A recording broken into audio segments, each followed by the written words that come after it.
আমরা যখন মায়ের গর্ভে ছিলাম এবং আমাদের বয়স ছিল 4 মাস 10 দিন, তখন আল্লাহর পক্ষ থেকে একজন ফেরেশতা এসেছিলেন। এসে মায়ের গর্ভে রূহটাকে ফুঁকে দিয়েছেন এবং 4টা বিষয় লিখে দিয়েছেন। 1 নম্বর, এই গর্ভের সন্তানের হায়াত কতটুকু হবে। 2 নম্বর, তার রিজিক কি কি হবে। 3 নম্বর, সে সৌভাগ্যবান হবে না দুর্ভাগ্যবান হবে। 4 নম্বর, সে দুনিয়াতে কি কি আমল করবে। এই 4টা বিষয় লিখে দেওয়া হয়েছে। এর মধ্যে সবচেয়ে ইম্পর্টেন্ট বিষয় হচ্ছে হায়াত, সময়, সে কতদিন বাঁচবে। হায়াতের মধ্যে বরকত হয়, কিন্তু আল্লাহ পাকের নির্ধারিত হায়াত কিন্তু বাড়েও না কমেও না। আল্লাহ পাক যে সময় নির্ধারণ করেছেন এই সময়টুকুই আমাদের দুনিয়ার হায়াত। আল্লাহ পাক নির্ধারণ করে বলেছেন লিয়াবলুয়াকুম আইয়ুকুম আহসানু আমালা। এই হায়াত মওত সৃষ্টি করার বিষয়টা হচ্ছে আল্লাহ পাক দেখতে চান দুনিয়াতে তোমাদের মধ্যে কাজে কে শ্রেষ্ঠ, কাজে কে উত্তম। আহসান কে, কাজে সেরা কে। আল্লাহ পাক দেখতে চান না আমলের মধ্যে এভারেজ কে, গতানুগতিক কে। আল্লাহ পাক দেখতে চান আমলের শ্রেষ্ঠ কে। কাবীর মানে বড়, আকবার মানে সবচেয়ে বড়, সগীর মানে ছোট, আসগর মানে আরো অনেক ছোট, হাসান মানে হচ্ছে ভালো, উত্তম, আহসান মানে সবচেয়ে ভালো, বেস্ট ওয়ান। আল্লাহ পাক দেখতে চান লিয়াবলুয়াকুম আইয়ুকুম আহসানু আমালা। তোমাদের মধ্যে দুনিয়াতে আমলে আহসানকে। আল্লাহ পাক এভারেজ মুসলিম দেখতে চান না, এক্সেপশনাল মুসলিম দেখতে চান। আমি কি বোঝাতে পারছি? এই জন্য আল্লাহ পাক হায়াত ও মওত সৃষ্টি করেছেন এবং দুনিয়ার জীবনটা আমাদেরকে উপহার দিয়েছেন। আরেকটা উদ্দেশ্য হচ্ছে আল্লাহ পাক দেখতে চান এই কারাগারের জীবনে আমলের শ্রেষ্ঠকে এবং কে আল্লাহ পাকের বিধানগুলো মেনে চলে, এবং কারা কারা আল্লাহ পাকের জমিনের মধ্যে তার খেলাফতের দায়িত্ব পালন করে। আমরা কিন্তু আল্লাহর খলিফা। আমরা কি আল্লাহর খলিফা। আমাদের পিতাকে আল্লাহ পাক সৃষ্টি করেছিলেন পৃথিবীতে আল্লাহর খলিফা হিসেবে। আল্লাহর খলিফার কাজ কি? শুধু ইবাদত করাই খলিফার কাজ নয়। আল্লাহর খলিফার কাজ হচ্ছে আল্লাহ পাকের জমিনের মধ্যে ন্যায় বিচার প্রতিষ্ঠা করা, আল্লাহর বিধান প্রতিষ্ঠা করা। এটা আল্লাহর খলিফার কাজ। যদি পৃথিবীতে আমরা আল্লাহ পাকের বিধান প্রতিষ্ঠা না করে শয়তানের বিধান প্রতিষ্ঠা করি, তাহলে আমরা আল্লাহর খলিফা থাকবো না, শয়তানের খলিফা হয়ে যাব। আমি কি বোঝাতে পারছি? আল্লাহ পাক দুনিয়ার এই কারাগারের জীবনটাতে আমাদেরকে নির্ধারিত সময় দিয়েছেন, ওয়াল আসরি, সময়ের কসম। আরেকটা অর্থ এখান থেকে নেওয়া যায়, সেটা হলো আল্লাহ পাক সময়ের কসম করে আমাদেরকে মূলত অতীতকালের দিকে তাকাতে বলছেন। কোন দিকে? অতীতের দিকে। কোরআন খুললে আপনি দেখবেন, আমার সামনে যে কিতাব আছে আল্লাহ পাকের কিতাব আল কোরআনুল কারীম, এই কোরআনুল কারীমকে আপনি 3টা ভাগে ভাগ করতে পারবেন। একটা অংশে গিয়ে দেখবেন এখানে আছে হুকুম আহকাম, কি করা যাবে কি করা যাবে না, কি করতে হবে কি করতে হবে না। দ্বিতীয় অংশে গিয়ে আপনি পাবেন আল্লাহ রাব্বুল আলামিনের তাওহীদ, রিসালাত, আখিরাত, এই বিষয়টা পাবেন। আল্লাহ এক, মুহাম্মদ সাল্লাল্লাহু আলাইহি ওয়াসাল্লাম শেষ নবী, এবং আখিরাত, এর পরের জীবন, এর ধাপগুলো, হিসাব নিকেশ, জান্নাত জাহান্নাম, এগুলো পাবেন। আরেকটা অংশে গিয়ে আপনি পাবেন ইতিহাস। কি পাবেন? ইতিহাস, পূর্ববর্তী নবীগণের ইতিকথা পাবেন। একদম আদম আলাইহিস সালাম থেকে শুরু করে শেষ নবী মুহাম্মদ সাল্লাল্লাহু আলাইহি ওয়াসাল্লাম পর্যন্ত পুরো হিস্ট্রি আপনি কোরআনে পাবেন ইনশাআল্লাহ। আল্লাহ পাক ওয়াল আসরি বলে আমাদেরকে একটু পিছনের দিকে তাকাতে বলছেন, একটা জিনিস লক্ষ্য করতে বলছেন। সেই জিনিসটা কি? সেই জিনিসটা হচ্ছে আল্লাহ পাক লক্ষ্য করতে বলছেন যে আদম আলাইহিস সালাম থেকে শুরু করে শেষ নবী পর্যন্ত, বলেন মুহাম্মদ রাসূলুল্লাহ সাল্লাল্লাহু আলাইহি ওয়াসাল্লাম পর্যন্ত, আল্লাহ পাকের একটা কমন সুন্নত দেখা যাচ্ছে। কমন সুন্নত, সাধারণ সুন্নত। কি সুন্নত?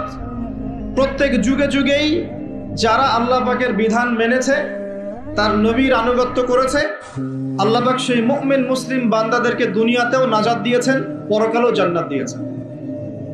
ঠিক আছে কথা? আচ্ছা, আরেকটা সুন্নত হচ্ছে প্রত্যেক যুগে যুগে, আদম থেকে নিয়ে শুরু করে মুহাম্মদ সাল্লাল্লাহু আলাইহি ওয়াসাল্লাম পর্যন্ত, প্রত্যেক যুগে যুগেই যে বা যারাই আল্লাহর কথা শোনে নাই, আল্লাহর বিধান মানে নাই, তার নবীর আনুগত্য করে নাই, আল্লাহ পাক দুনিয়াতেও ধ্বংস করেছেন, আখিরাতেও ধ্বংস করেছেন। এই সুন্নতটা ইতিহাসে একদম কমন। আমি এক্সাম্পল দিয়ে বোঝাচ্ছি। নূহ আলাইহিস সালামের যুগে চলে যান, একটু খেয়াল করে দেখেন, 950 বছর দাওয়াত দেওয়ার পরে মাত্র 40টা বা 80টা পরিবার ইসলাম কবুল করেছে। আল্লাহ পাক এই সারা দুনিয়ায় সেই 80টা পরিবারকেই বাঁচিয়ে রাখলেন, নিষ্কৃতি দিলেন, উদ্ধার করলেন, বাকি সবাইকে ডুবিয়ে মেরে দিলেন। আল্লাহর সুন্নাত। আল্লাহ পাকের কিছুই পরোয়া নাই। পরোয়া আছে? আচ্ছা, তারও একটু আগে যান, আদম আলাইহিস সালামের দুই ছেলে হাবিল এবং কাবিল, মনে আছে? কাবিলের কুরবানি কবুল হয় না, হাবিলেরটা কবুল হয়।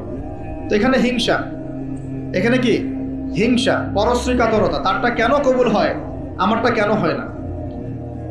এই হিংসার বশবর্তী হয়ে এক পর্যায়ে কাবিল হাবিলকে হত্যাই করে ফেলল, এবং সেই হত্যাকাণ্ডের সাক্ষী ছিল একটা পাখি, তার নাম কি? কাক। কাক, হ্যাঁ।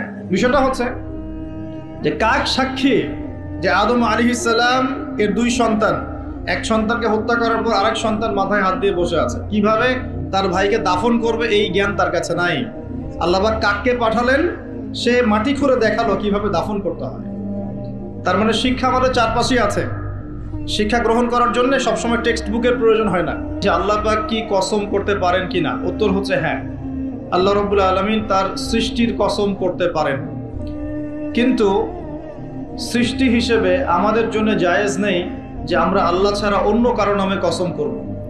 নবী সাল্লাল্লাহু আলাইহি ওয়াসাল্লাম বলেছেন, মান হালাফা বিগাইরি ইসমিল্লাহি ফাকাদ কাফারা, কেউ যদি আল্লাহ ছাড়া অন্য কারো নামে কসম করে বা শপথ করে, সে যেন কুফরি করলো।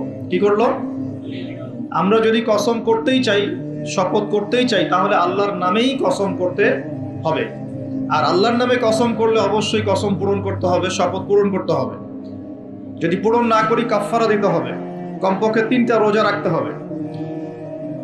আল্লাহ পাক তার সৃষ্টির নামে কসম করে থাকেন, যেমন আল্লাহ পাক বলেছেন ওয়া তিন ফলের কসম, ওয়া জাইতুনের কসম। 3 ফল খেয়েছেন কখনো? জাইতুন ফল দেখেছেন? জাইতুনের তেল সম্পর্কেও হাদিসে আসছে এটা বরকতময় তেল। জাইতুনের তেল বরকতময়, এটাকে খেতে বলা হয়েছে, গায়ে ব্যবহার করতেও বলা হয়েছে। ওয়া তুরি সিনিন, আল্লাহ পাক তুর পাহাড়ের কসম করেছেন, সিনাই পর্বতের কসম করেছেন। ওয়া হাযাল বালাদিল আমিন, এই পবিত্র শহরের কসম বলতে আল্লাহ পাক মক্কার কসম করেছেন। এরকম প্রচুর কসম আল্লাহ পাক কোরআনে করেছেন। স্পেশালি আম্মা পারা, যেটা আমরা বলি 30তম পারা, এই পারায় প্রচুর শপথ আপনি দেখতে পারবেন। ওয়া দুহা, দ্বিপ্রহরের কসম। ওয়াল লাইল, রাতের কসম। ঠিক আছে? কোন কোন ক্ষেত্রে আল্লাহ পাক এই মহাবিশ্বের কসমও করছেন তারকার অবস্থান স্থলে। আল্লাহ পাক বলছেন ফালা উকসিমু বিমাওয়াকিন নুজুম ওয়া ইন্নাহু লাকাসামুল লাউ তা'লামুন আযীম। সূরা ওয়াকিয়ার শেষের দিকে আল্লাহ পাক নক্ষত্রগুলোর অবস্থান স্থলের কসম করেছেন। কোন কোন ক্ষেত্রে আল্লাহ পাক নিজেরও কসম করেছেন, ফালা ওয়া রাব্বিক, কখনো নয় তোমার রবের শপথ করে বলছি, তোমার রবের শপথ করে বলছি, মানে আল্লাহ পাক নিজেই নিজের কসম করছেন যে ফালা ওয়া রাব্বিকা, কখনো নয় তোমার রবের কসম করে বলছি, তারা মুমিন হতে পারবে না যতক্ষণ পর্যন্ত তোমাকে হে নবী মুহাম্মদ সাল্লাল্লাহু আলাইহি ওয়াসাল্লাম তাদের মধ্যে অমীমাংসিত বিষয়ে তোমাকে ফয়সালাকারী রূপে গ্রহণ না করছে। এখানে আল্লাহ পাক নিজের কসম করছেন। আল্লাহ রাব্বুল আলামিন আল কোরআনে বহু কসম করেছেন, আর এটা প্রত্যেক বুদ্ধিমান শ্রোতাই বুঝে ফেলবেন। আল্লাহ পাক যখন যে বিষয়ের কসম করেন, নিঃসন্দেহে সেটা সবচেয়ে গুরুত্বপূর্ণ বিষয় হবে, তাই নয় কি? আল্লাহ পাক এখানে সময়ের কসম করছেন, মানে সময়টা আমাদের জীবনে খুবই ইম্পর্টেন্ট একটা জিনিস। সত্যি কথা বলতে আমাদের লাইফের সবচেয়ে ইম্পর্টেন্ট জিনিস হচ্ছে কি? টাইম বা সময়।